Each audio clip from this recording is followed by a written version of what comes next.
Are you listening? Damn.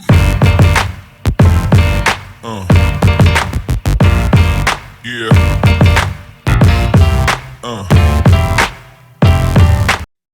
Welcome to another episode of Boss Talks.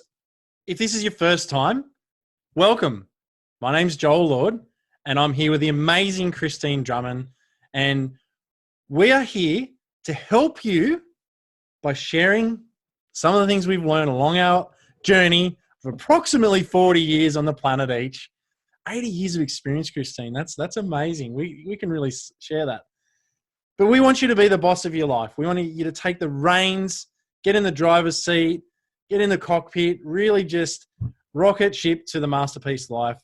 You don't have to live a life of, paying the bills, earning a bit of money, and hopefully having enough to retire. You can have a masterpiece life, and you can have it now. And all you got to do is pay the fee, guys. It's expensive. I'm telling you guys, it's expensive. All we want you to do is when you find value in this podcast is share it. Give us a review. Show us some love. That's all we want. And we are going to pour our heart and soul and all our knowledge that we can to help you have that masterpiece life. So listen, today we are talking about distracting yourself from the distractions. Like, let's be real. This world and the planet we live in right now is full of distractions. Like, I only saw a post today of a really, really amazing coach and leader saying that only just 25 years ago, he was traveling the world and there was no checking in on Facebook. There was none of that. It was just like letters and phone calls if you were lucky, if you got the time zones right. And wow, what a different life we live these days, and what a different life the kids are living today. But you're probably thinking, Joel, what has that got to do with me? What's that got to do with my success? It's 2021, 2022, 2023, whenever you're listening to this.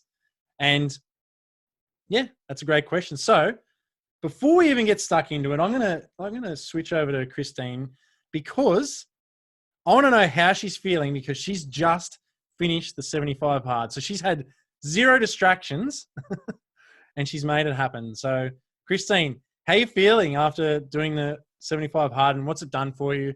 And then, what are we talking about? You lead us on.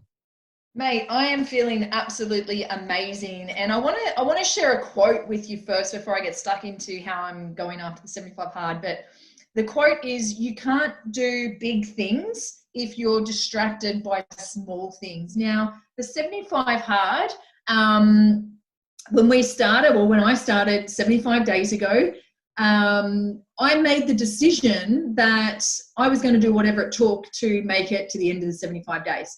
We were watching a lot of people do the 75 hard before we started. I know that you've done it a couple of times now, Joel. For me, this was my first time, and I had the same doubts and fears and worries of everybody else. Could I fit the 2 45-minute workouts in a day? Could I go 75 days without the alcohol? Could I do this, and this? I had all that, guys, pop up for me. And you thought, you know what? Just make the flipping decision. And I kept thinking, oh my gosh, but it's not the right time. I've got these events on, then I've got this on, and then I'm going to this function where there's free food and free alcohol. And then I looked at my entire calendar for the year and I'm like, there is no perfect time. You just got to commit.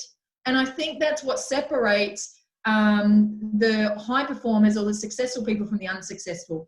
The successful people, what I see is they make the decision and they commit. And there was no way that, because if you miss any of the steps on the 75 hard, you've got to go back to day one. There was no way I was going back to day one. No way. Because I wanted to see, I already know what quitting feels like. I've quit a lot of times on a lot of things in my life. I know how that feels.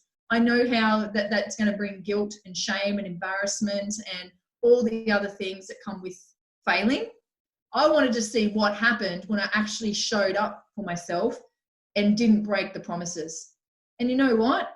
The clarity, the connection with the people in our accountability group, the health benefits that I got from it, my energy is insane, my skin, everything. And I was talking to Joel about this off air, and I was like, what is it? Like, what's actually got us through the 75 hard, through our businesses, through life, where we are today. And it comes down to distracting ourselves. We are very good at distracting ourselves from the distractions. So I literally took myself out of situations that were going to distract me from my goal of completing the 75 hard. So I didn't go on drinking nights out with my girlfriends. I didn't go, I took all the alcohol out of the house for me. So there was no chance of me, trying to have a drink or, trying to, drop back into those disempowering habits that I had that weren't going to serve me. So it's all about distracting. And then the other thing I did was I distracted myself from the disempowering habits, the default patterns that I would normally drop back into.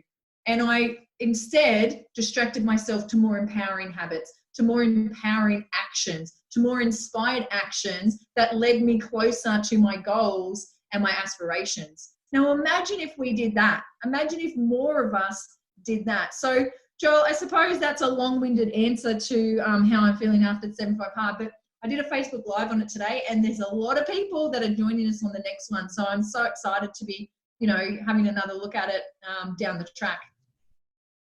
Yeah, brilliant. It's sort of, I wasn't sure how many people would want to do it again, because I remember like when I went through the first time, it was right when Andy Frisella was starting out as well.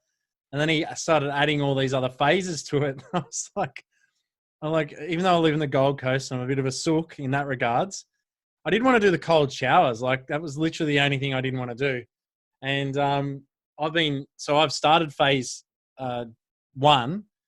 So I've done the 75 hard, then you do phase 1, and it's 30 days, and you basically do the 75 hard, and you add, visualization in, cold showers, and 3 critical tasks that get you closer towards your goals. And like that there enough is adding enough to the day to really get your forward momentum towards your goals. And, it's almost, no room to be distracted from it. You've really got to be wanting to make excuses. So I'm glad that the community has spoken and they're going to get you to do it again, because last time I didn't do it, and I did fall back into some old habits.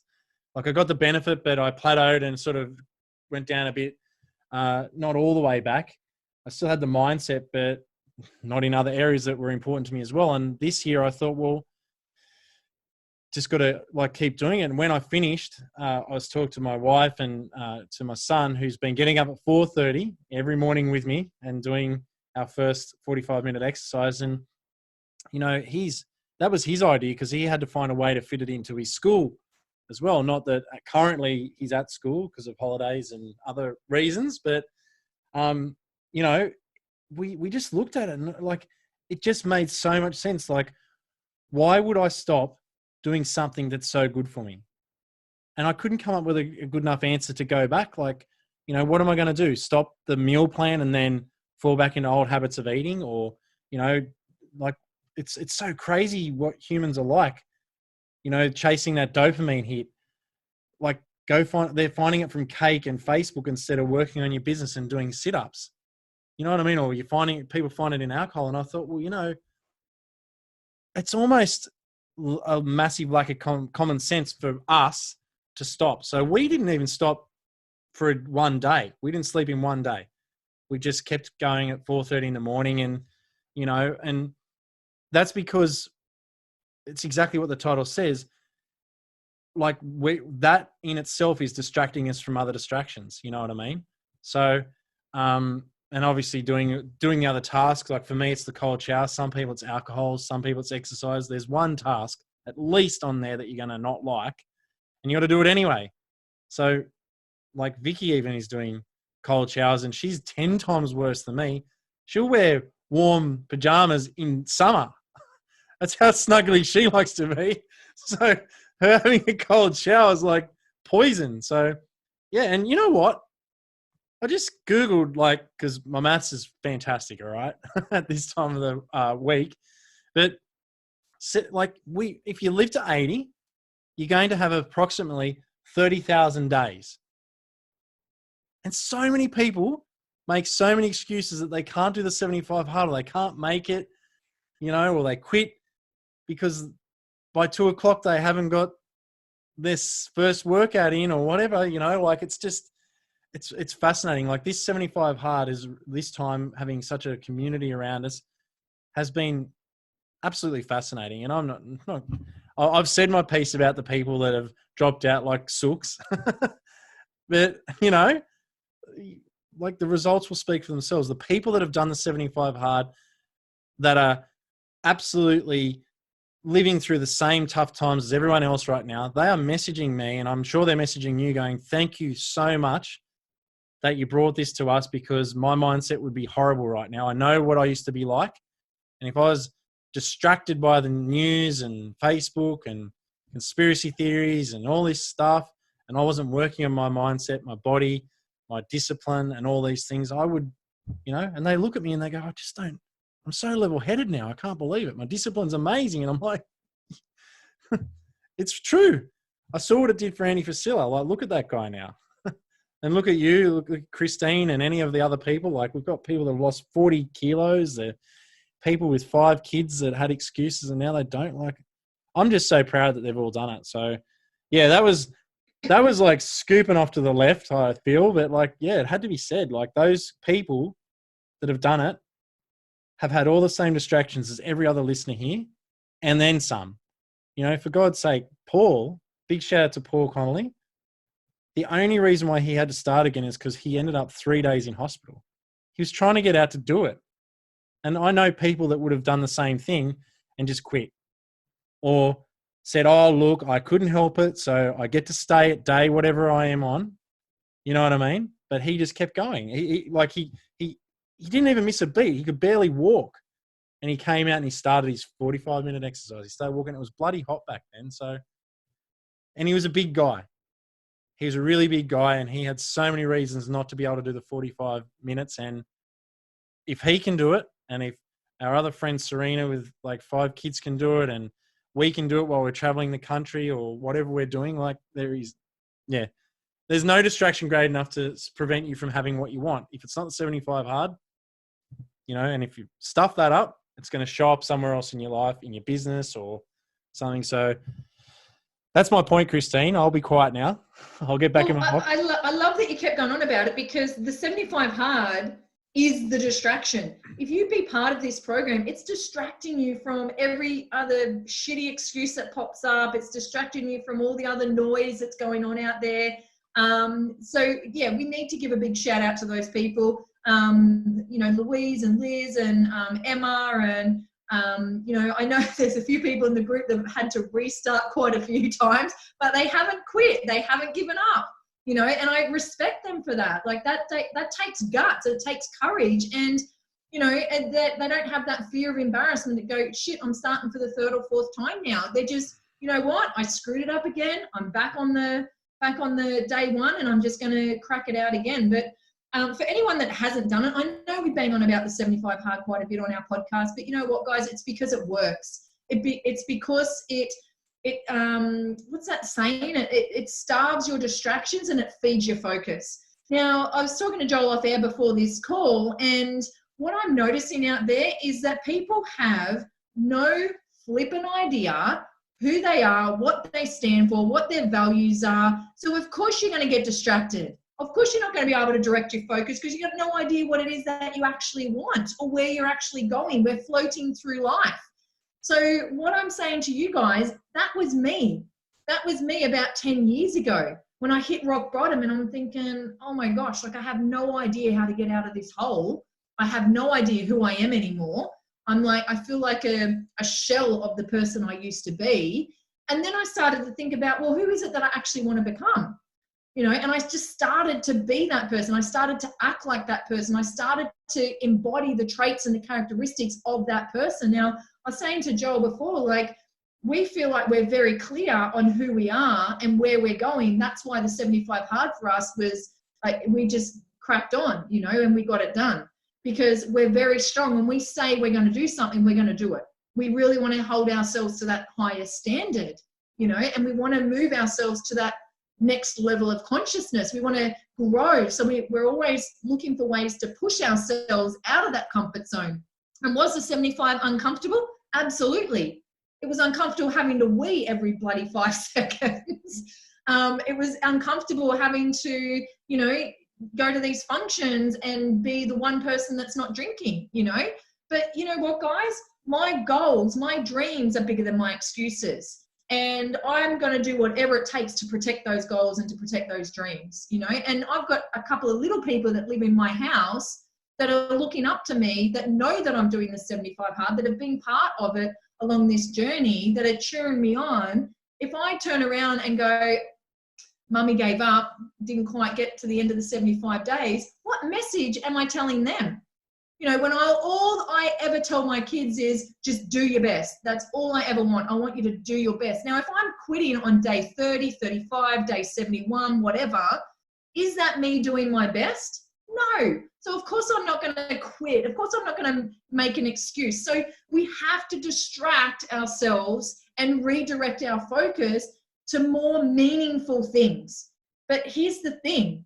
We're finding that people don't know what brings meaning to their life. They're not asking the empowering questions. So how can you distract yourself in an empowering way if you're not asking these deeper, meaningful questions? And what are some of those questions? Well, who is that person that you'd love to be? What do you want people to say about you in the future? Or if you died tomorrow, touch wood, that doesn't happen, but what do you want people to say about you? And Andy Frisella spoke about this.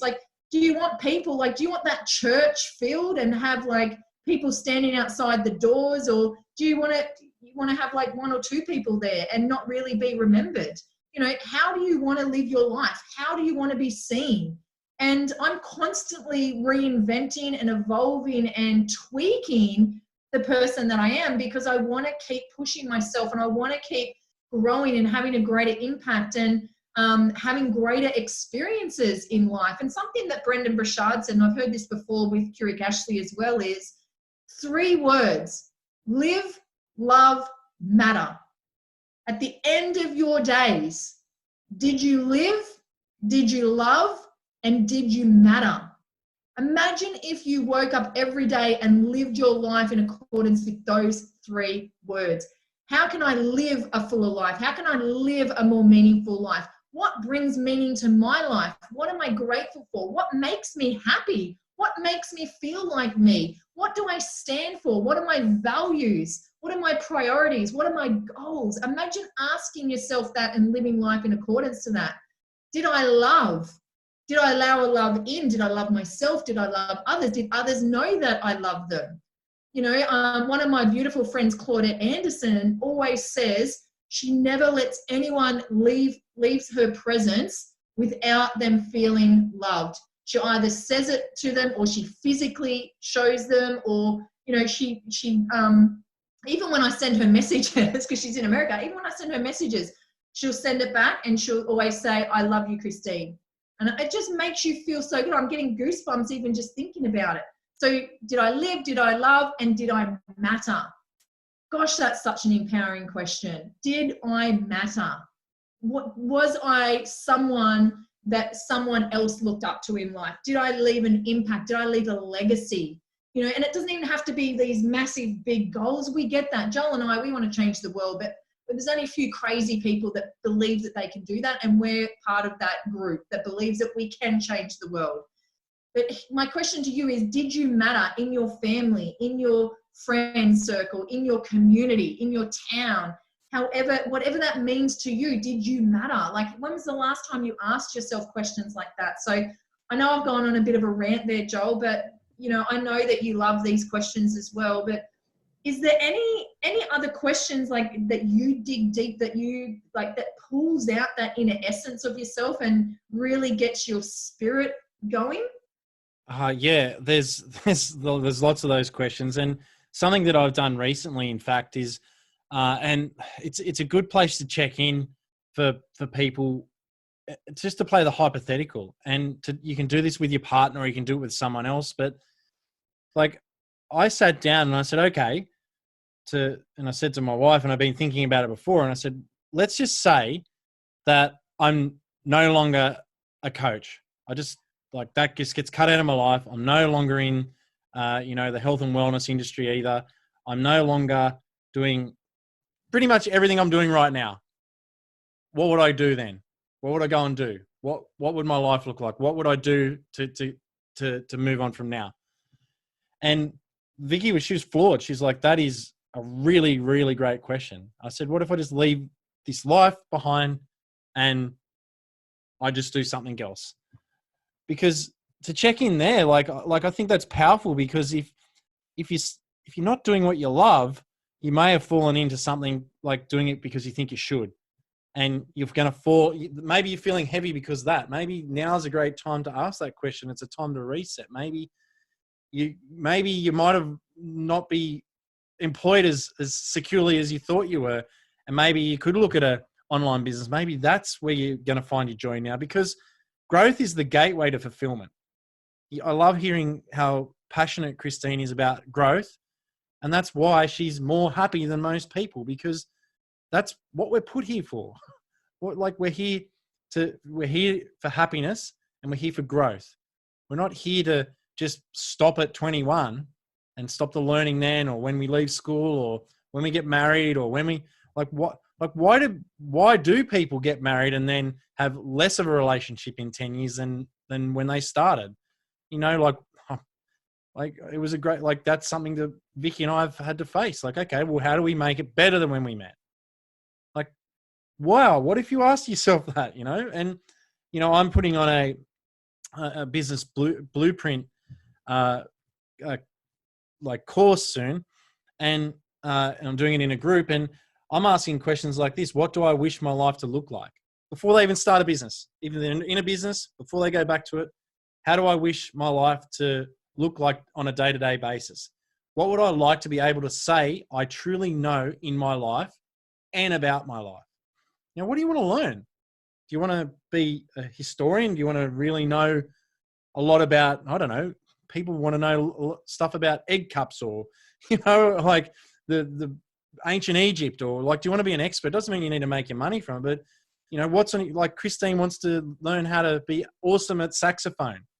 She's obviously asked these questions of herself,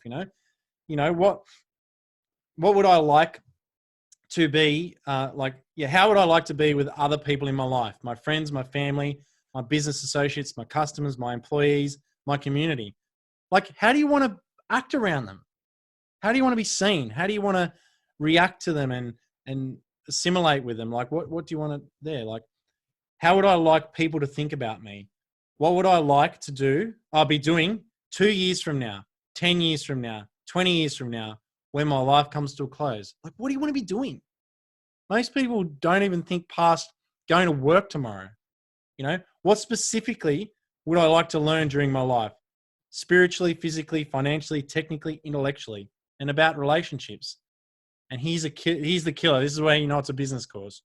How much money will I need to do the things I wish to do? By when will I need it? If you ask those questions, you're actually knowing why you're in a damn business. Notice how it wasn't all about money. It was about what the hell do you want? And you know what that means is you need to become self-aware. You need to become self-aware that, hey, maybe you have an inclination to, when you go to conferences, to have a drink. Then separate yourself from the distractions. Find a way. Know yourself well enough to know that you can't behave yourself and get away from it. If you can't have a cake in the pantry, then don't put a cake in the pantry. Without eating it all, then don't put a cake in the pantry. Don't buy a tub of ice cream if you are known for eating tubs of ice cream, you've been working out all week, so you deserve one entire tub. You know what I mean? Don't buy 3 pizzas if you know you're going to eat an entire one to yourself. Let the kids or whatever eat it first, and then you eat the leftovers or whatever. Just know yourself well enough to know that you can't be trusted around certain things. Like, be real, have a bit of fun with it. Like, it's changed my life, actually investigating who I am and knowing myself enough. Like, oh geez, if I start watching that Netflix series, I'm going to need to finish it. And I'm working now, and I just don't have the time to do that right now. Maybe that's what you do. So like self-awareness and knowing your identity, knowing who you are is super powerful. And, like I say the analogy of this when I'm talking with my clients. I said to Christine before, like, there's a really large poisonous snake in the yard and you had to go get rid of it. Unless you're like trained, and maybe some of the listeners are, to go pick it up with your bare hands. I know I'm not. I'm going to go put big boots on. I'm going to get like a long stick. I'm going to get like long pants. I'm going to put maybe 2 pairs of pants on. I'm going to do all this stuff, like get a trash can lid or like something to put barriers between myself and getting bitten, the danger. And I'm going to do like, so basically for me to stuff up, I have to, all those barriers between myself and the danger need to have failed. And that just comes from knowing that I'm not a snake wrangler. So I need that extra protection. So think about that. If, you think about where you tend to fall off the wagon, wherever it is in life, whether it's in business, because there's a TV in the bedroom and you just sit down and start watching TV instead of doing your work. You don't need a medal to work out what you're going to do. Get rid of the TV out of your bedroom. Don't have a TV in the house. We don't want to sit on the lounge and waste our life, so we don't have a lounge. It's pretty easy. I don't want to have a ton of junk food, so we have a small fridge. Like, it's pretty simple, Christine, like it's just that. And it's just like, instead of, what I'm seeing as well is like people are failing at life because they make statements. This is shit. That's too hard. That always happens. It's like they use universals and everything like that. And something like I want to direct the call to is like, once again, is asking great questions. Instead of saying this is shit, you got to say, how could I make this better? Or what do I need to learn here to make this better? Like, like for me, big learning, insomniac. I can't sleep. Guess what? I'm not going to sleep that night. But if I say, what do I need to think for me to know that it's a great time to go to sleep? Or what needs to happen for me to know that this is the perfect time to go to sleep? And I make statements around like, the best thing for me now, for my body and my future and the problems that my mind's trying to solve, is for me to have a great night's sleep. And I say that sort of stuff, and I wish someone had taught me that 20 years ago. But Christine, I know I've like once again done the big monologue, but I'm just super passionate about people's results right now, and I'm seeing pain out there, and it's not necessary in a lot of cases. So yeah. I love that you brought up self-awareness, because a lot of people are not using self-awareness to change the stories that they're running. If you are that person that has, eats a tub of ice cream or buys a block of chocolate and can't just have one square, you've got to eat the whole block, because that was me, guys. And that was the story I was running. Like, I used to tell myself, I know that if I buy this block of chocolate, it'll be gone tonight. But then I started to ask more empowering questions. What if I could buy it and I could sit it in the house for a week and not touch it? And then my willpower grew. And then what if I could buy it and then just have one square and not have to finish the whole block? We're just not asking the most empowering questions of ourselves. And then therefore we don't stretch ourselves. So we don't know what we're capable of. So we just keep running the same shitty stories that are disempowering and keeping us in our comfort zones that are not serving us, but it's comfortable and it's what we know and it makes us right. And people love to be right. They would, yeah. So Christine, do you think that, like, because we're sort of all in or all out kind of people, that's why we eat blocks of chocolate all in one hit? Because we're committed. We're committed to the outcome. So we don't hold back. We're just like, boom. Maybe that is it. I've definitely got more willpower these days, and I proved it to myself over the 75 hard. There was my favorite chocolate in the house, Ferrero Rochers, and they were in here the whole 75 days, and I didn't touch one, didn't worry about them. I was just like, So I think that we can grow out a lot of these stories that we tell ourselves, but it's that self-awareness. You have to recognize what traits and characteristics you have, and which disempowering traits can you change to more empowering ones, you know? So yeah, that's what and it's a journey. Like, it doesn't happen overnight, you know? And I was talking to one of my mates the other day, and hats off to him. He made a really big mistake when he was drunk one night and made a big dork of himself in front of his wife and his kid. And that was it. From that day forward, he hasn't had a drink since. You know, he goes, all I ever wanted was to be a good dad, you know, a really good father to my daughter. And I know that if I have a drink, I can't do that. So he's just like that. I don't think I'll ever have a drink again. And I was like, wow, that's such a courageous thing to do.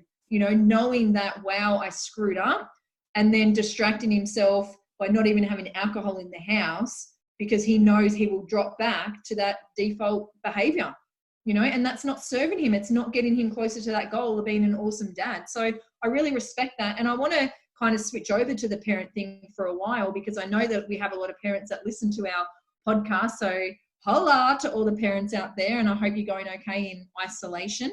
But something that, you know, Brendan Burchard mentioned in his book that I'm reading at the moment, which is High Performance Habits. He was working with this client, and she had a really successful career, and everyone thought she had, you know, all this shit together, because she did. She portrayed that.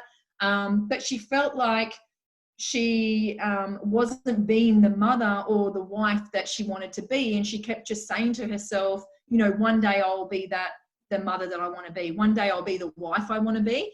And we all know that when we use terminology like that, that day's never going to come. Like, one day just means never. You're never going to do it. You just keep putting it off because you're distracting yourself with other priorities. So what he got her to do was getting her to feel and to recognize, well, how do you actually want to be seen in those roles? So he got her to write down, and I really encourage you guys to do this as well. Because if you feel like you're spreading yourself too thin, if you feel like you're not being the present parent that you would love to be, you're being distracted by, you know, other things in your life, then write down each person's name in your family.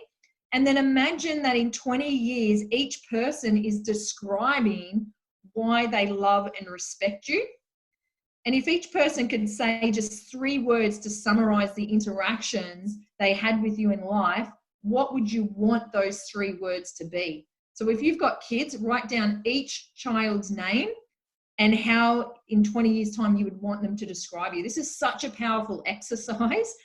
And then next time you're with each of those people, this is the 3rd step in it, approach your time with them as an opportunity to demonstrate those 3 traits or characteristics. How powerful is that? That you can actually start 20 years ahead of time behaving that way and showing those characteristics already. And I feel like, Joel, like, most people are not thinking like that. Most people are so caught up in the now or the past that they're not thinking ahead, going, okay, how do I actually want to live? How do I want to be seen? What traits and characteristics do I want to embody? And then what can I take on today? So I love that, you know, that using those 3 descriptive words, you can now have those as the goal and start living into those qualities. So you can challenge yourself to be that person now. And that's what we want you guys to do. We want to bring life back to your relationships. We want you to feel happy and fulfilled and bliss and ecstasy and all those amazing, that exhilaration of life. Like, Joel and I feel so energized and alive right now, but we choose to show up like that. But most people don't choose to play above that line, feeling those feelings. But we know how emotionally how we want to feel. You know, we know that we want to feel more of the good feelings than the bad feelings. So it's a state of mind for us. This is where we live, and we live and breathe this. We also have bad days. Yes, you can't stop the bad feelings coming through, the negativity, the sadness, the depression, the anxiety, you know, the overwhelm. You can't stop that stuff coming through completely. You actually need it. You know, you do need it. But if you can feel more of the positive feelings and emotions, and if you can start training yourself to start living those traits and characteristics now, you're going to enrich those relationships. You're going to be that mother, that father, that lover, that, you know, that wife or husband that you want to be. And you can start doing it now. Stop waiting for someone else to come and rescue you. I put this post up the other day. You have to participate in your own rescue. You have to be the change. If something's not right in your relationship, stop pointing the fingers. If your kids are not doing what they're told, stop blaming them. Stop pointing the fingers and trying to control them, and get down and be the change that you want to see.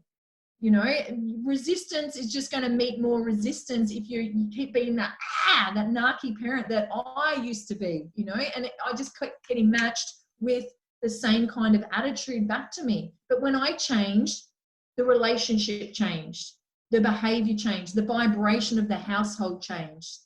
Okay. And we really want you to get this stuff, guys, but you have to know yourself.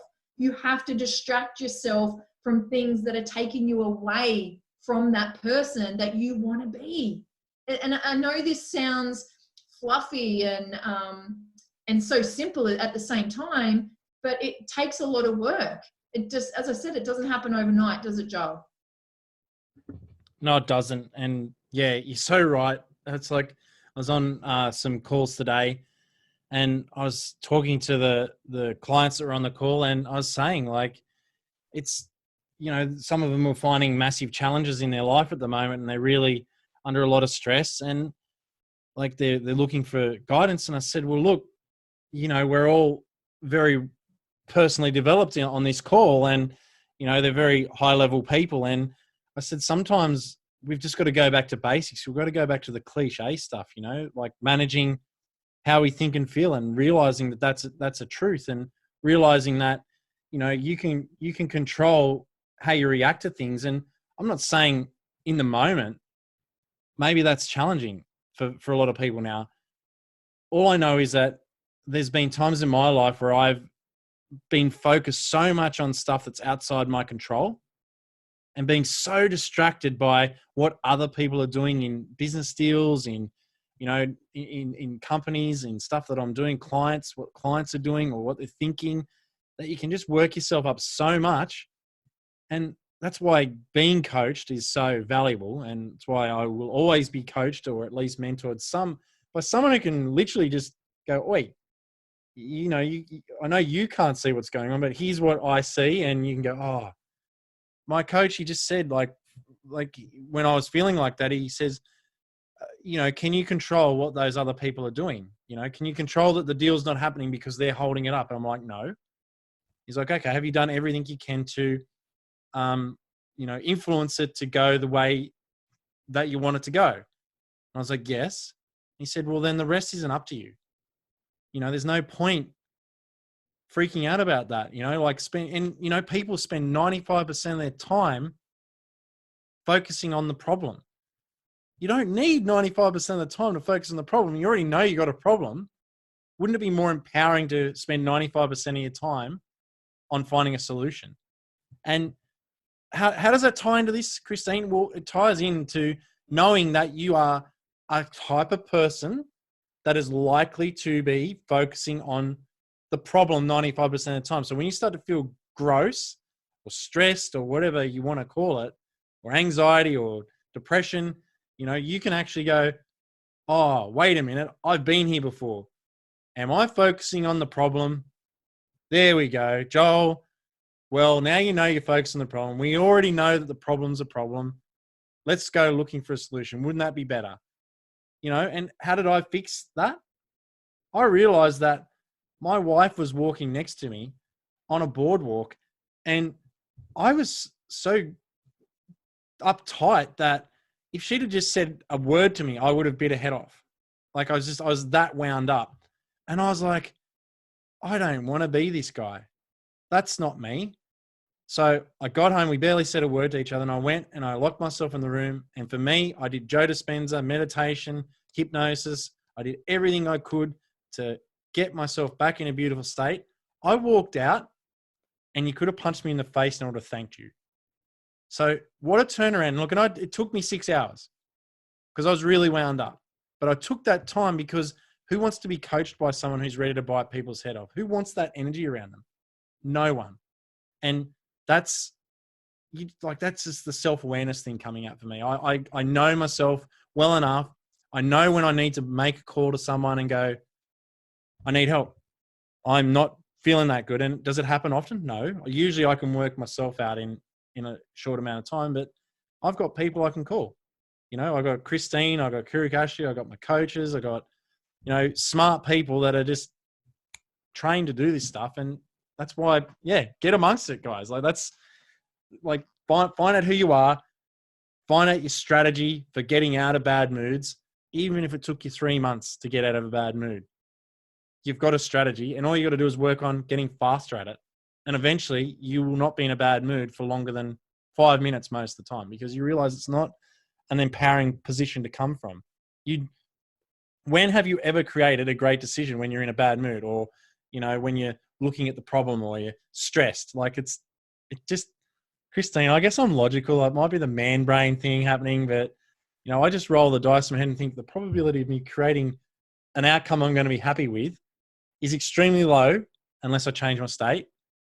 And so I do my best to get out of it first, and then I go make a decision, because you know what? The problems are still going to be there. I'm just going to be in a better position to tackle them. So, yeah. Yeah, and I totally agree with that. And it's the same with people that suffer from anxiety. Distract yourself from the anxiety. And we've spoken about this on podcasts before. What can you see in that moment? What can you smell? What can you touch? What's immediately within your reach?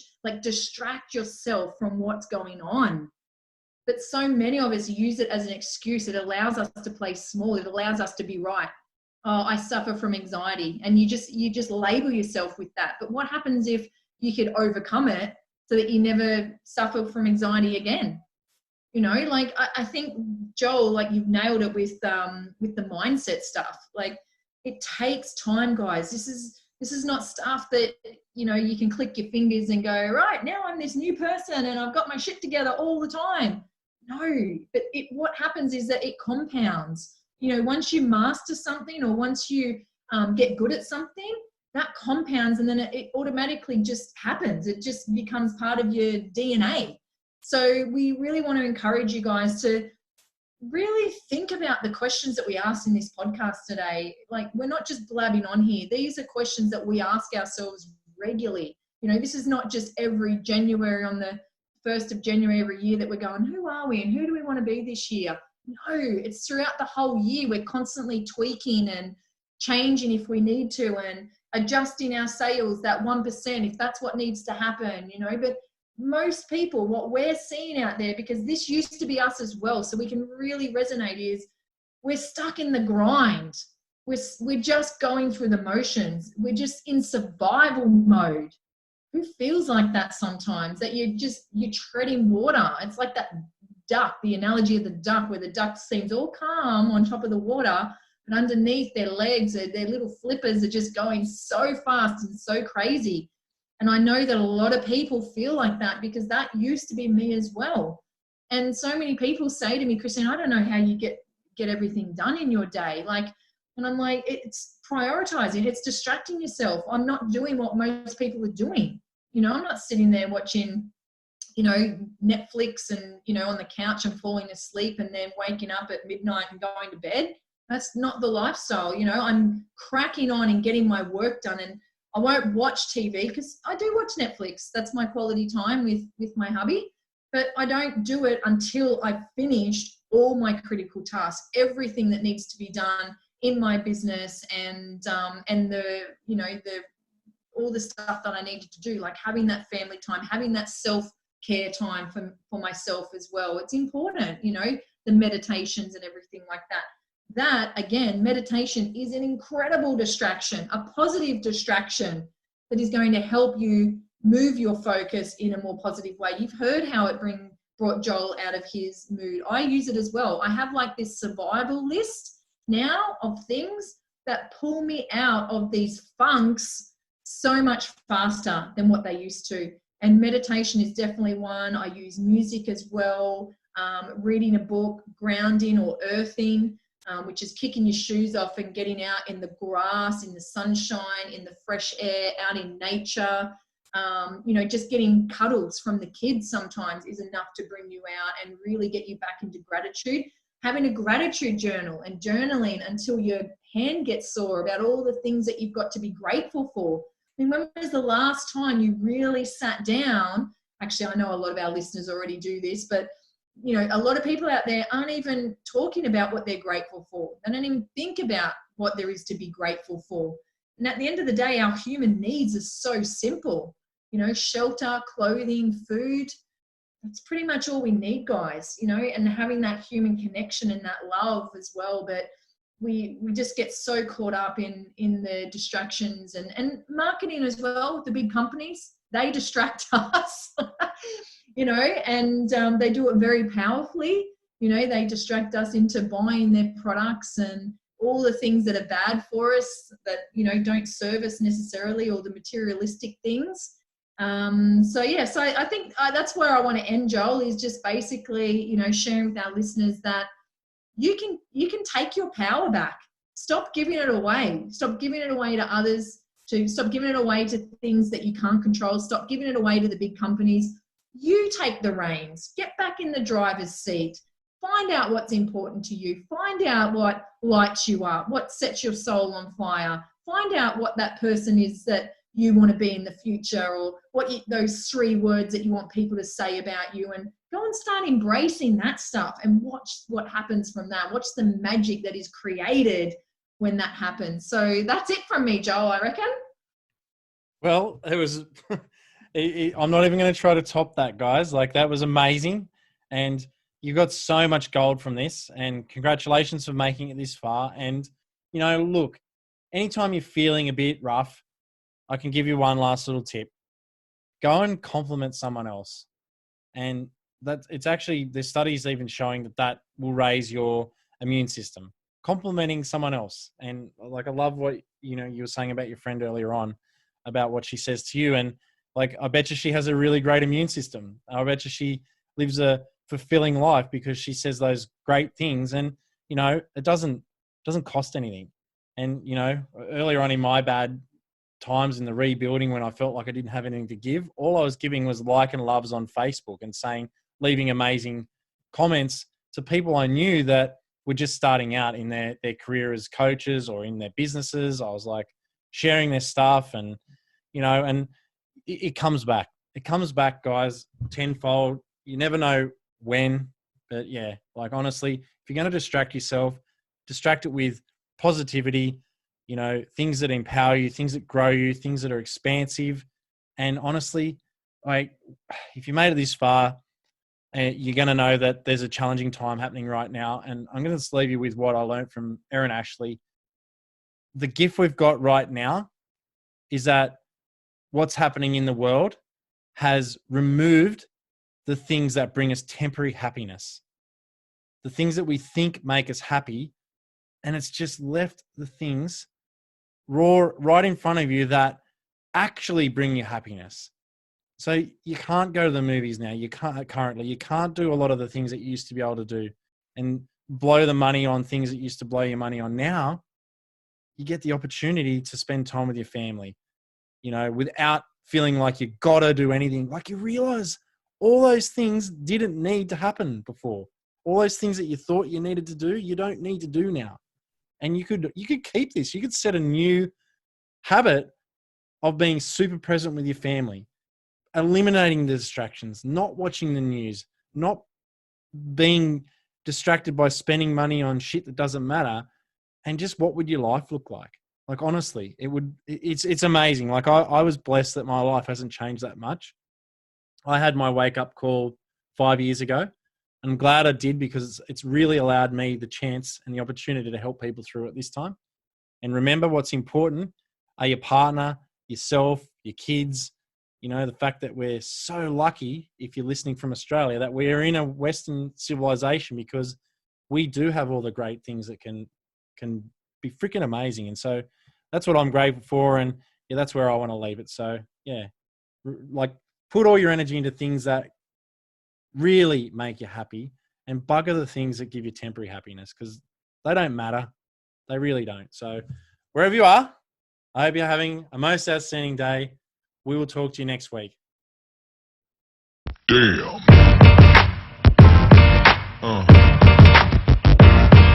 Yeah.